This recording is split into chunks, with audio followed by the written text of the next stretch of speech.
U.S. inflation slowed for sixth straight month in December. Consumer price index rose 6.5% last month from a year earlier. And I do appreciate you guys joining us for the daily news. I'm healthy and happy again. And sometimes, you're just under the weather for a little bit. But I want to talk about inflation data and share the stuff that's going on around the world. So first, take a look at this chart, guys. This is the consumer price index. And essentially, we're at 6.5% overall. And then when you take out food and energy, we're at 5.7 core. Now, there's a couple key factors to consider when you're looking at this stuff. One is you got to think about demand. The other two is you got to think about how much people cost, basically. The people cost one, or wage growth or wages, is essentially the big challenge that we're going to have going forward. Because remember, we're trying to control inflation, right? The increase of prices year over year. But what happens is that when costs go up for a lot of things. So, for example, shelter, which is something that is also a bit of concern.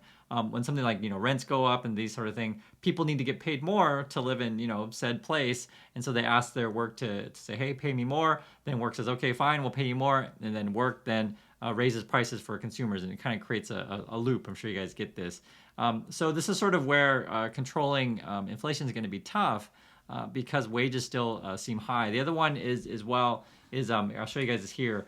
This shows you the different things, right? So you have core goods, which is the dark gray. That seems to be going down. However, core services maintains at high levels. So the big difference is, think of it this way, is when you're talking about core goods, is what is the supply chain doing, right? What is supply? Like, do we have enough, for example, we'll just say bread. I just hear me out. Just example. Like, do we have like tons of bread? So if you have like tons of bread, then the price would come down because you have a whole bunch of it, right? In the past, let's say with COVID, when there just wasn't a big supply of things because people weren't working, then supply went down and then costs went up, right? So the cost of goods, say for example, people are back to work and the supplies are up, then brings the cost of goods down. However, when you're talking about core services, be it like your haircuts or childcare, which I guess is expensive, or for example, hospital care can be expensive, right? Because you have a lot of nurses and doctors and stuff like that. And if you've been following the news, you'll know that it was like in New York City, a couple of big hospitals had basically bargaining between the nurses unions and them, and essentially, people want to get paid more money, and so it's just really, really hard to control for inflation. I'm sure you guys understand this. So this is sort of why you gotta understand the data coming in front of you, because it's not just the one number. There's multiple factors. So yes, you could bring down prices, right? Be it if your core goods come down in price, but if you start paying people more, it's hard to bring that back down. The same, for example, if you go visit your local deli, those sort of thing, and say the local deli, now charges you $1 more for the sandwich. So, for example, a restaurant that we like to go to and have tonkatsu, which is basically like a pork and a rice, they raised their price by like $1. and I went there and I'm just like, I thought I remember it being cheaper. I just asked my wife about that, and she's like, no, it was cheaper. You're not crazy. So we see these things around where we are, to where you go out to eat and things are going up, and a lot of this is right, the price of vegetables or products, et cetera, and then also too, you have the price of labor. So the other thing too, which I thought was interesting, which I don't know if a lot of people are going to talk enough about it, but I want to read this over with you, and you guys will see it for yourself. On a monthly basis, the CPI fell 0.1% in December due to sharply falling energy prices. That compared with a gain of 0.1% in November and 0.4% in October. Food price increases slowed last month. Core CPI, this is the key one. Core CPI rose 0.3% in December, up from 0.2% rise, but down from 0.6% in August and September. So the reason why I bring this up is that, yes, I understand the headlines are going to be that inflation's at 6.5, and also too, people are going to be talking about how it's within expectations, but understand, at least according to this, I'm just reading right here, core CPI rose in December, right? So food and energy is coming down in cost, but our core CPI is going up. And again, I want to emphasize that a lot of it has to do with wages, because it's hard to control for that. You're going to see a lot of articles, these kind of things coming out, like, can we avoid a recession or not? My feeling on this is that the interest rates are going to be high. Like, for example, this is another one of the Fed people said, Fed Bullard favors getting rates above 5% as soon as possible. I think this is, and we've been talking about this for a while, I think this might be like person number 5 or 6 now that publicly in the last week basically are signaling that they want to raise rates above 5%.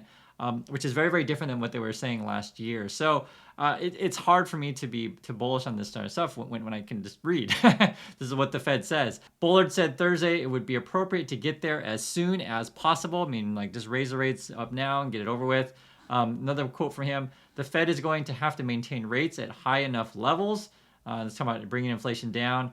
And he also says the front-loading policy, meaning just raise interest rates now, essentially. The front-loading policy has served us well and would continue to serve us well going forward. I don't really see any purpose in dragging things out through 2023.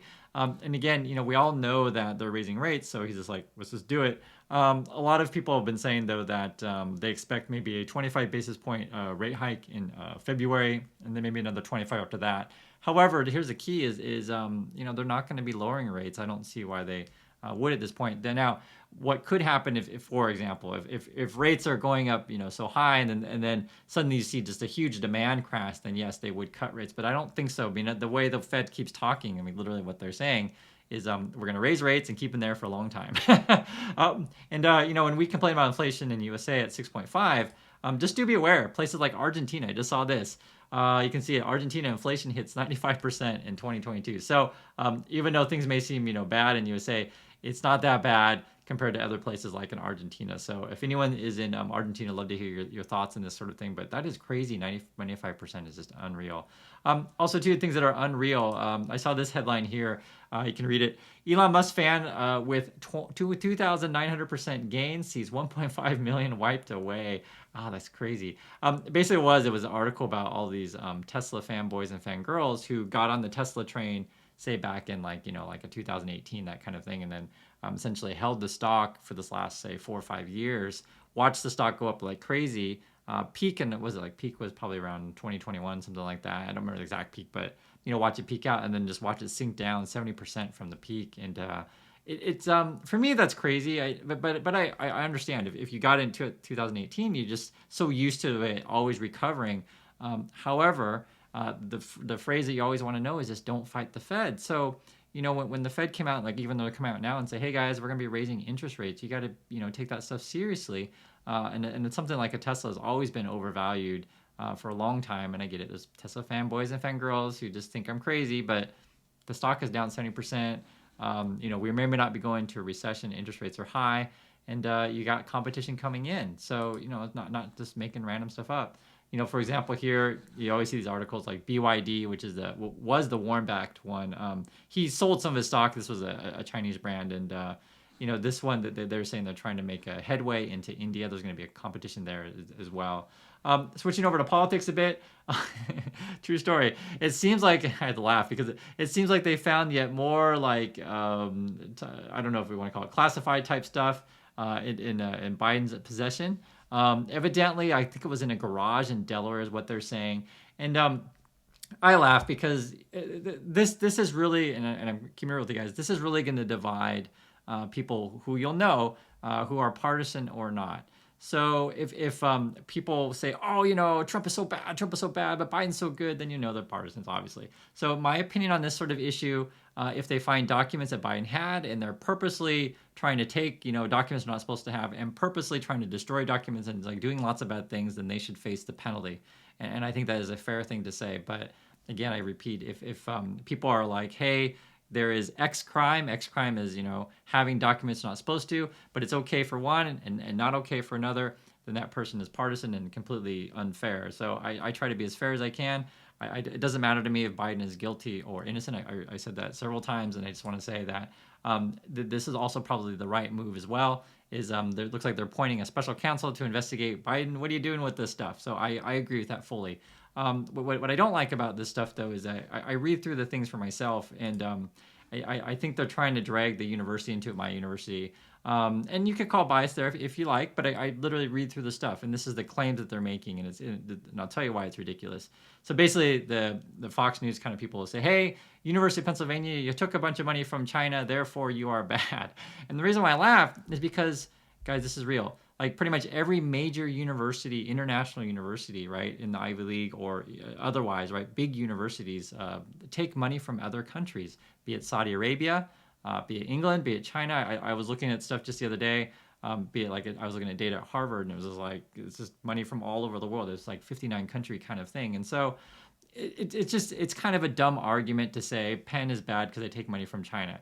It's like saying, and literally, it's like saying Apple is bad because they build factories in China and therefore they're bad, and Tesla's bad because they build factories in China. So that kind of language of anything connected to China is bad. I just be very cautious of. However, to be fair, like I was saying, you guys, if Biden ends up, if they can prove that they are purposely taking stuff they weren't supposed to have and like selling nuclear codes, whatever, by all means prosecute, by all means, right? So I just want to be clear on that. But like I was saying, do be aware if someone's like saying, well, it's okay for one person to do it, but not okay for another, then you sound kind of stupid. So, and the big thing with this is it's all about intent.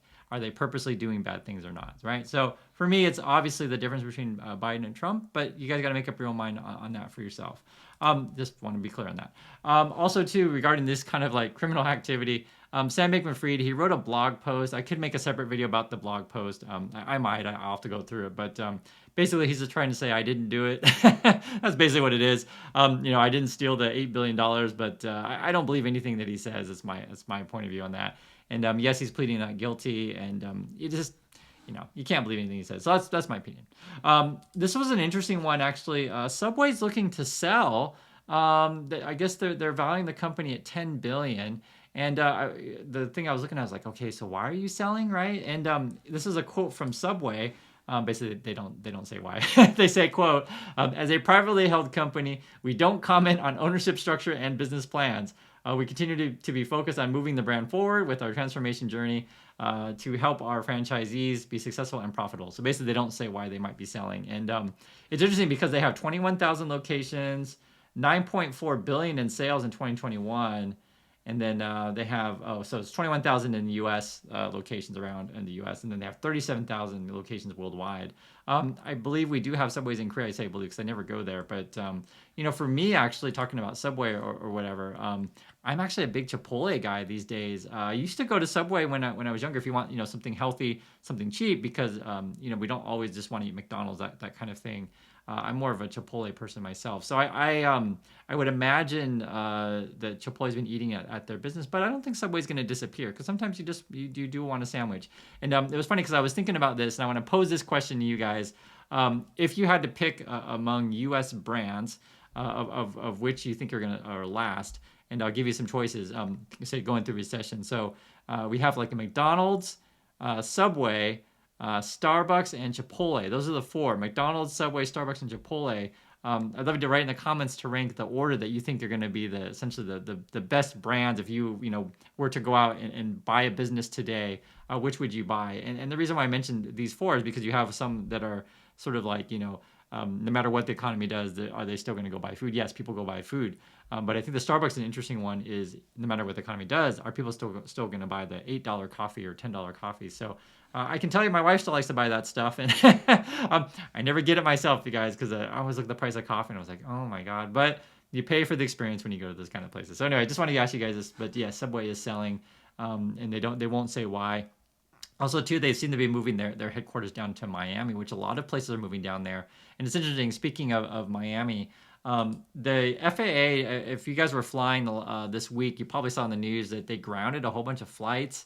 They're basically having trouble with their system, and we had a similar thing with this with like a Southwest, and then basically a lot of these things are outdated. And for those of you, we have people in the airline industry that are part of our community. Love to hear your thoughts about what you think about your current computer systems and why you haven't upgraded this sort of stuff. A lot of this has to do with how Wall Street works and how essentially the world works. Is that if you come in as a CEO to like an airline company or any kind of company, you're always about the bottom line, right?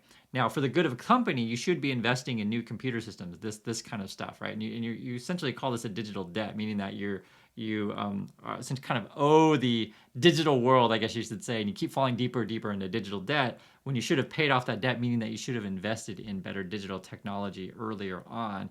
But evidently, it's starting to catch up with us that the transportation systems are out of date.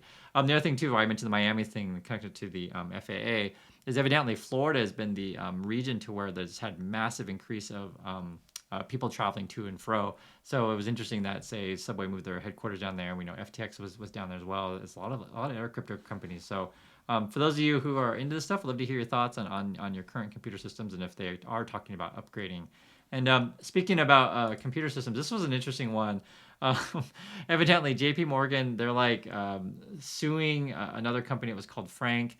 So basically what it was, remember we're talking about, say, when Subway's selling their company, they say, hey, this is how much sales we do, this is how many customers we have, etc.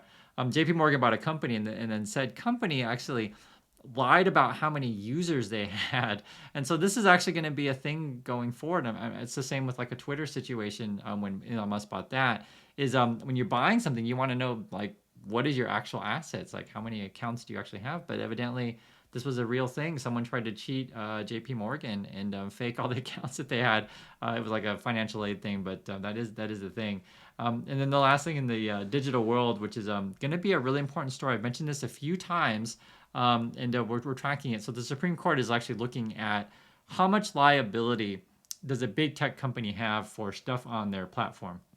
So the example they gave here, for example, would be Google, YouTube, if they were to allow, Al Qaeda or any kind of like terrorist group put their messages on YouTube, and if like said messages end up then hurting people, right? So like say 9/11 or just any number of things, or for example, if some person just like every day on YouTube says like, hey, that pizza place does lots of bad things and you should go stop them. That pizza place does lots of bad things and you should go stop them. And someone actually goes and shoots up a pizza place. You got a real problem here, right? So the question is, are companies liable for stuff on their platform?